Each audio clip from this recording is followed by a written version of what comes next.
Shalom, selamat pagi.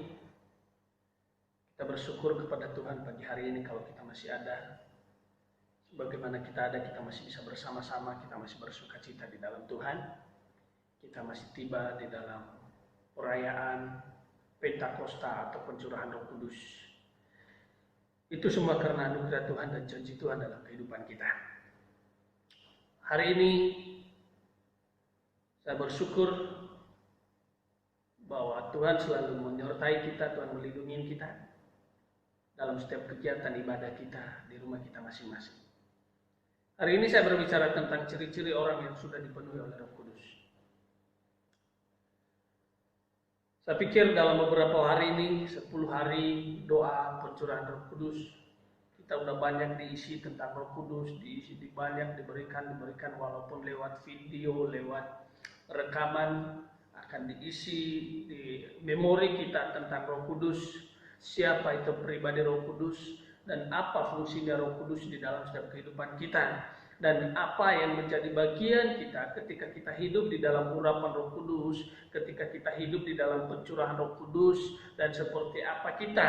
Nah, ini yang saya sampaikan bagi kita hari ini adalah ciri-ciri orang-orang yang sudah menerima kepenuhan daripada Roh Kudus.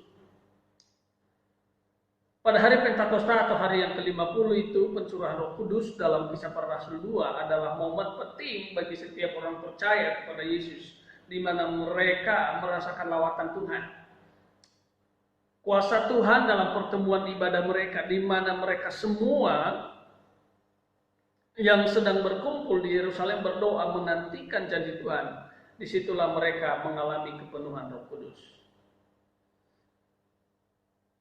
Ini adalah momen-momen penting bagi umat percaya kepada Yesus. Pada momen ketika Yesus terangkat ke surga, dia duduk dan bertahta di surga, maka janjinya dia akan mengirimkan seorang penolong bagi umatnya, bagi orang percaya, bagi murid-muridnya waktu itu. Tetapi murid-muridnya belum memahami, belum mengerti siapa itu yang Yesus kirim, siapa itu yang Yesus utus kembali untuk menemani murid-muridnya. Tetapi Yesus berjanji bahwa dia akan mengirimkan seorang penolong, kalian harus berkumpul di Yerusalem. Jadi murid-murid setelah Yesus terangkat ke surga, mereka berkumpul di Yerusalem. Mereka sedang berdoa menantikan janji Tuhan. Dan disitulah Roh Kudus tercurah bagi setiap orang-orang percaya yang ada di Yerusalem pada waktu itu. Di situ mereka dipenuhi oleh kuasa Roh Kudus, di mana nyala-nyala api berhambaran di atas kepala mereka, dan mereka mulai berbicara tentang bahasa-bahasa lain sesuai dengan apa yang Roh Kudus itu berikan kepada mereka. Hari ini ciri-ciri orang yang sudah dipenuhi Roh Kudus, atau orang-orang yang sudah dipenuhi oleh Roh Kudus, yaitu mentaati Roh Kudus. Yang pertama saya bagikan bagi kita hari ini adalah ciri-ciri orang yang sudah dipenuhi oleh kuasa Roh Kudus, yang sudah menerima kepenuhan Roh Kudus, adalah mereka mentaati Roh Kudus. Orang yang dipenuhi Roh Kudus adalah orang yang taat kepadanya dengan penuh hati. Roh Kudus adalah pribadi Allah yang harus kita taati. Karena Roh Kuduslah pribadi Allah yang diam di dalam kita. Roh Kudus bukanlah roh yang hanya melayang-layang, yang hanya berupa bayang-bayang seperti yang saya katakan beberapa waktu lalu. Bukan Roh Kudus adalah roh halusinasi atau roh halus, bukan. Tetapi Roh Kudus adalah pribadi Allah yang dimana Allah turunkan untuk membimbing umat, membimbing orang percaya, menolong orang percaya setelah Yesus pulang naik ke surga. Jadi ini adalah pribadi Roh Kudus, adalah pribadi yang harus kita taat. Bagaimana kita taat kepada Bapa di surga, bagaimana kita taat kepada Kristus Yesus, kita harus taat kepada pimpinan Roh Kudus. Kita harus taat kepada ajaran-ajaran Roh Kudus. Di mana Roh Kudus ajarkan kita, di mana Roh Kudus bawa kita untuk kita boleh mengerti dan memahami bagaimana kasih Allah di dalam hidup kita dipimpin oleh Roh Kudus. Jadi kita harus benar-benar taat kepada Roh Kudus.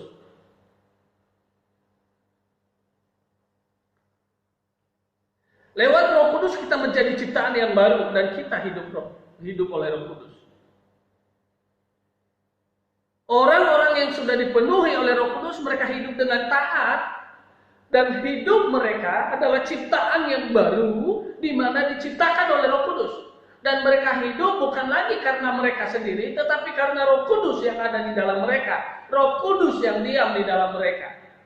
Jadi yang mengatur kehidupan mereka, yang menggerakkan kehidupan mereka untuk melakukan setiap tindakan apapun, mereka harus dipimpin oleh Roh Kudus.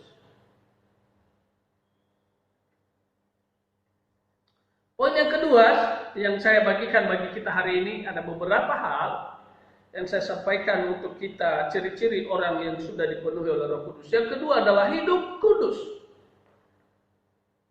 Orang yang dipenuhi Roh Kudus adalah orang yang hidupnya telah diubahkan oleh Roh Kudus, sehingga menjadi orang yang suka kekudusan, yang artinya sanggup menjaga dirinya dari segala kecemaran dosa, kecemaran hal-hal dunia yang bersifat sementara.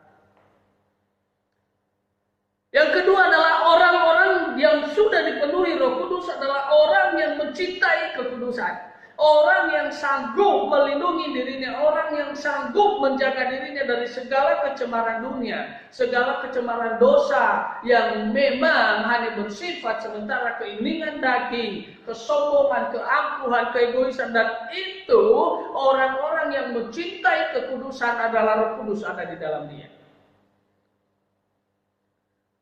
Dia menjaga kekudusannya, dia menjauhkan diri dari dosa, dia menjauhkan dari segala larangan-larangan firman Tuhan. Dia menjaga dirinya, dia menguduskan dirinya. Di dalam Roma 5 ayat 8, berbahagialah mereka yang suci hatinya karena mereka akan melihat Allah. Jadi kehidupan kita, ketika kita sudah dipenuhi oleh Roh Kudus, ketika Roh Kudus turun atas kita, maka hidup kita benar-benar diubahkan. Hidup kita benar-benar disucikan dan kita mampu untuk menjaga diri kita dalam segala kecemaran dosa. Dan kita benar-benar fokus untuk hidup di dalam pimpinan Allah, hidup di dalam pimpinan Roh Kudus, untuk kita benar-benar dikuduskan dan dipimpin oleh Roh Kudus dengan hal untuk mengerti apa yang menjadi isi hati Tuhan. Diam di dalam dunia memang tidak ada yang sempurna, tetapi lewat Roh Kudus kita harus berusaha menuju kepada kesempurnaan. Di dalam Roh Kudus kita sanggup melawan hal-hal dunia yang ingin mencemarkan kita. Tak seorang pun yang sempurna di dunia selain Yesus Kristus yang sempurna. Tetapi lewat kuasa Roh Kudus, lewat pertolongan daripada Roh Kudus, Roh Kudus yang memberi kita kemampuan untuk kita sanggup menguduskan diri kita, melawan keinginan-keinginan daging kita, hal-hal dunia yang hanya sementara, yang ingin merebut kita, yang mencemarkan kekudusan kita, sehingga kita menjauh dari Allah. Poin yang ketiga, menjunjung tinggi firman Tuhan.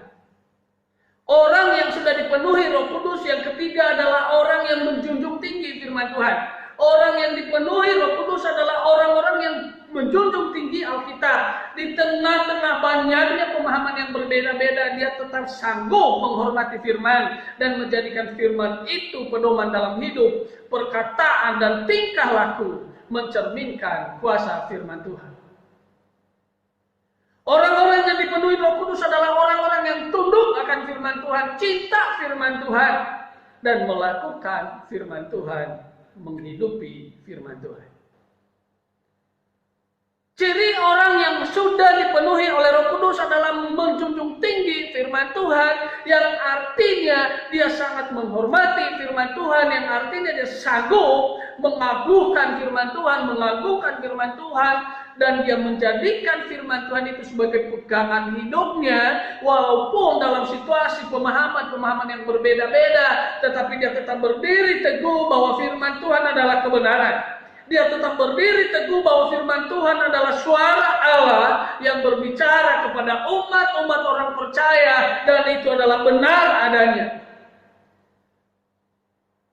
Di dalam perbedaan-perbedaan pemahaman saat-saat ini, kebanyakan orang-orang percaya akan digoncangkan, akan diubahkan, komitmennya akan direbut hanya dengan perbedaan-perbedaan pemahaman. Kenapa? Karena banyak orang percaya yang mengizinkan diri mereka untuk terjun di dalam satu hal yang tidak diinginkan, di mana Alkitab dijadikan sebagai bahan perdebatan. Di mana firman Tuhan dijadikan sebagai bahan perdebatan, bahan lawan untuk melawan dan saling mengalahkan lewat firman Tuhan. Hai Bapak Ibu, orang-orang yang sudah dikuduskan oleh Roh Kudus, mereka hidup dengan mencintai firman Tuhan, merenungkan firman Tuhan dan menghasilkan buah firman Tuhan, bukan untuk menjadi diperdebatkan bagi banyak orang.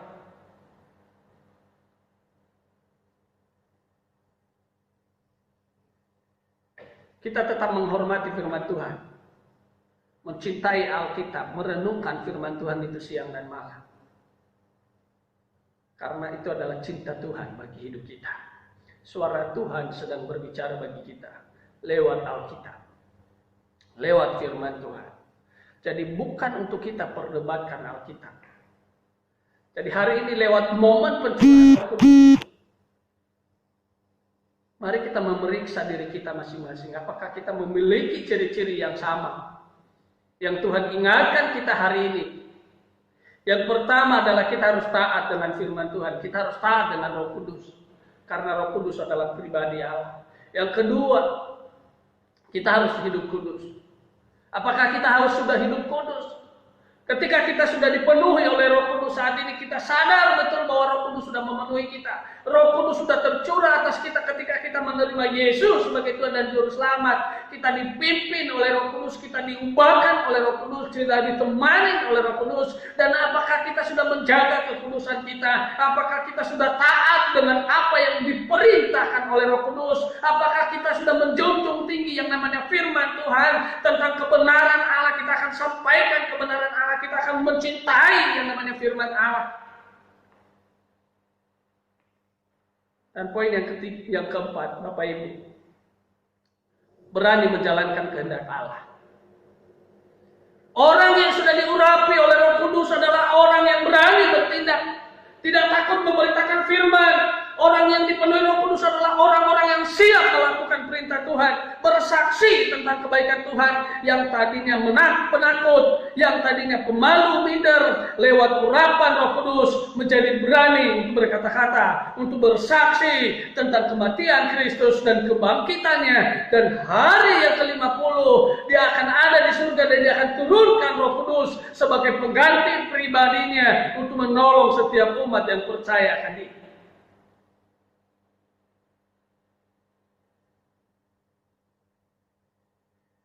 Yang tadinya orang-orang yang minder, yang tidak berani berkata-kata, yang tadinya orang minder yang tidak berani tampil beda untuk menyatakan sesuatu hal apa yang dirasakan tentang Tuhan. Tetapi ketika Roh Kudus akan mengurapi hidupnya, ketika Roh Kudus tercurah atas dia, dia memiliki satu keberanian. Karena Tuhan memberi dia roh keberanian untuk menjadi saksi Kristus. Karena di dalam Kisah Para Rasul berkata, kau memiliki kuasa ketika Roh Kudus tercurah atas kamu dan kau menjadi saksiku. Kita menjadi saksi Yesus Kristus. Kita menjadi saksi Tuhan di dunia ini ketika Roh Kudus itu turun atas kita, mengurapi kita. Sehingga roh pemalu, roh penakut, roh minder itu akan diputuskan dan kita akan mulai berani berkata-kata tentang Tuhan. Karena bukan kita yang berkuasa dalam hidup kita, tetapi Roh Kudus yang sedang berbicara, sedang mengatakan bahwa Yesus itu adalah Tuhan. Tanpa Roh Kudus, tidak ada satupun yang bisa mengatakan Yesus itu adalah Tuhan.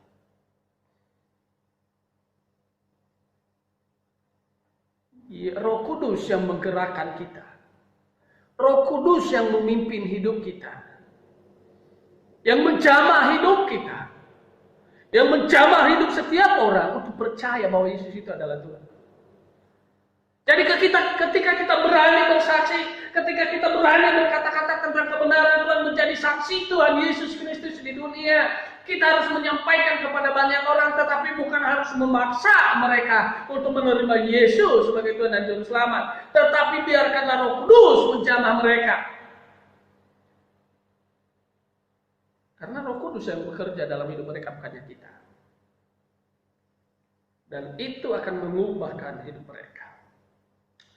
Orang yang dipenuhi Roh Kudus adalah sudah tidak lagi hidup dalam tekanan, kekhawatiran, tetapi berani berkata kalau Yesus bangkit dari antara orang mati karena Roh Kudus, maka masalahku tidak ada sebanding dengan itu. Masalahku hal kecil bagi Roh Kudus untuk membantu saya, untuk menolong saya, sehingga masalah saya bisa lewati. Persoalan hidup kita, masalah hidup kita, situasi yang kita hadapi tidak sebanding dengan pengorbanan Yesus yang dia lakukan di kayu salib. Dan dia bangkit, dia mati, dia bangkit kembali untuk membuktikan bahwa dia Tuhan di atas segala Tuhan, dia Raja di atas segala Raja. Orang yang sudah dipenuhi Roh Kudus berani berkata bahwa masalahku akan saya tinggalkan dan saya mulai fokus kepada apa yang menjadi rahasia Tuhan, di mana Roh Kudus akan memimpin hidup saya untuk menjalankannya. Orang yang sudah dipenuhi Roh Kudus adalah orang-orang yang nekat, mau melayani Tuhan tanpa memikirkan resiko apapun, mengambil satu keputusan bulat untuk terlibat di dalam pelayanan tanpa melihat imbalan, tanpa melihat siapapun, tetapi dia mau melayani Tuhan dengan sungguh-sungguh dan memberi hatinya untuk melayani pekerjaan Tuhan. Karena Roh Kudus berkarya dalam hidupnya, karena Roh Kudus bekerja di dalam hidupnya. Poin yang terakhir,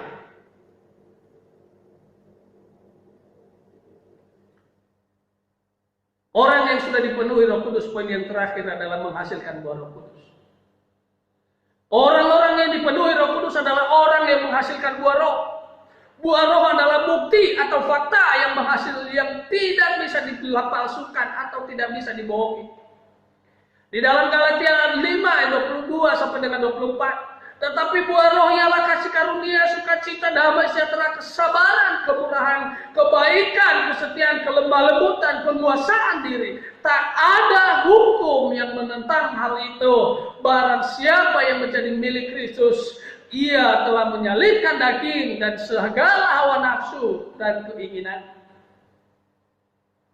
Orang yang dipenuhi Roh Kudus adalah orang yang hidupnya penuh dengan buah roh. Hidupnya penuh dengan kasih, hidupnya penuh dengan kesabaran, hidupnya penuh dengan kelemah lembutan, sukacita yang terus memenuhi hidupnya. Orang-orang yang sudah dipenuhi dengan Roh Kudus tidak gampang marah. Orang-orang yang sudah dipenuhi oleh Roh Kudus tidak gampang kecewa, sakit hati, tersinggung. Tetapi dia tetap berjalan bahwa pimpinan Yesus Kristus lewat Roh Kudus sangat luar biasa. Lewat pencurahan Roh Kudus hari ini, mari kita melihat pada diri kita. Apakah kita ada di dalam kepenuhan daripada Roh Kudus?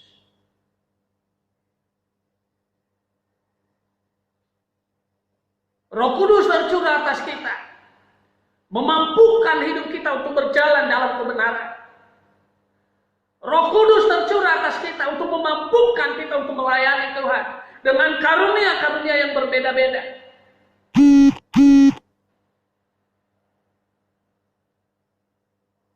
Karena Allah mengasihi kita, Roh Kudus menjadi penolong bagi hidup kita. Orang yang dipenuhi Roh Kudus adalah orang-orang yang memiliki pengharapan di dalam Kristus. Karena Roh Kudus dicurahkan kepada kita supaya kita diubahkan menjadi orang yang penuh dengan kasih Allah. Karena Kristus mati bagi kita di saat kita lemah. Di saat kita ada tak berdaya dalam keadaan dosa-dosa kita. Dalam himpitan-himpitan dunia yang membawa kita menuju kepada kebinasaan. Kristus mati untuk kita. Kristus rela untuk kita. Mengangkat kita, mengubahkan hidup kita. Dari orang yang tidak layak menjadi layak di hadapan Allah. Karena pengorbanan Kristus Yesus. Lewat Roh Kudus akan mengubahkan hidup kita. Akan memulihkan hidup kita. Dan kita menjadi orang yang berguna di hadapan Allah. Menjadi biji mata Allah. Menjadi orang yang berharga di mata Allah.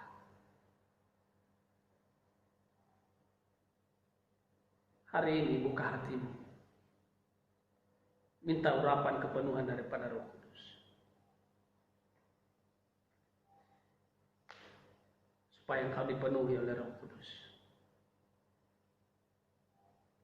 Orang-orang yang sudah dipenuhi Roh Kudus adalah kelihatan dari karakter hidupnya. Orang-orang yang sudah dipenuhi oleh Roh Kudus kelihatan bagaimana hidupnya, sifatnya di dalam mengikut Tuhan.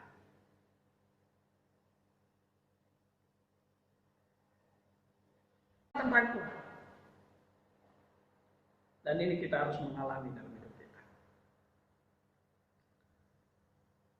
Hidup kita penuh dengan kasih sayang, dengan penuh kepedulian terhadap sesama. Karena Roh Kudus yang memimpin hidup kita. Roh Kudus yang menyertai hidup kita.